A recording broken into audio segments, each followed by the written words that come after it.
నువ్వు ఏ స్థితిలో ఉన్నా నీ ఆనందాన్ని పోగొట్టుకోకు.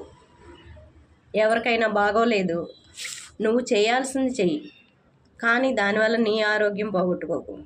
చింతించకు, బాధను చింతగా మారనీకు. 100% నో ఎమోషన్స్గా ఉండాలి. అదే నీ స్థితి. నీ స్థితిని మారనీయకు. ఎవరికి ఎంత పెద్ద కష్టం వచ్చినా దానితో నీవు మమేకమై ఆధ్యాత్మికం చెందకు.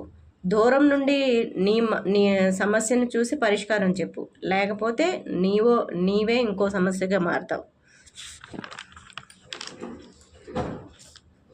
ఇప్పుడు అన్నీ శక్తి క్షేత్రాలే. ప్రాణప్రతిష్ఠ చేసి విగ్రహాన్ని గర్భగుడిలో పెట్టి పూజిస్తారు. అదే ఇంట్లో ప్రతి వస్తువుకి ఒక ప్లేస్ ఉంటుంది, పొయ్యికి ఒక ప్లేస్ ఉంటుంది. నువ్వు దాన్ని పదే పదే మార్చు. చీపురుకు కూడా ఒక ప్లేస్ ఉంటుంది, ఒక పక్కన పెడతావు. అలాగే నువ్వు ఒక ప్లేస్ని ఎన్నుకొని కూర్చో. నువ్వు ఎటు తిరిగి వచ్చి ఏ పని చేసినా నువ్వు కూర్చునే ప్లేస్ మాత్రం ఒకటే పెట్టుకో. అప్పుడు ఆ కూర్చున్న ప్లేస్కి నీకు ఒక శక్తి లభిస్తుంది. ఆ ప్లేస్ని అందరూ గుర్తిస్తారు. అప్పుడు కాబట్టి నెగిటివ్ ఎనర్జీ రాదు.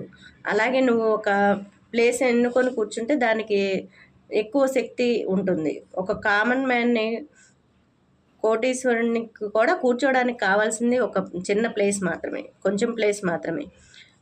ఇప్పుడు నీకు కనపడే గోడను నువ్వు నిరంతరం కొత్తగా చూస్తా కూర్చో. నువ్వు ప్రతిరోజు చూసిందైనా సరే అదే ధ్యానం అవుతుంది. నువ్వు కూర్చున్న ప్లేసే నీకు శక్తిగా మారుతుంది. ఎందుకంటే నిరంతరం నువ్వు మారుతున్నావు. నీ శరీరం నువ్వు మారుతున్నావు. ఇప్పుడు 1000 సంవత్సరాల నుంచి చూసినా కూడా పాత గోడ మాత్రం మారదు. అలాగే నువ్వు నిరంతరం నువ్వు ఎప్పుడూ మారని గోడను చూస్తున్నావు. అదే ఏకాగ్రత. ఒకే ప్లేస్లో కూర్చుంటే నీవే శక్తి క్షేత్రం అవుతావు. ఉన్న చోటనే హాయిగా ఉండగలుగుతావు. అప్పుడు ఎక్స్పీరియన్స్కి, జరిగిన ప్లేస్కి సంబంధం ఏమన్నా ఉందా? ఆధ్యాత్మిక అనుభవం అంటే ఏమిటి?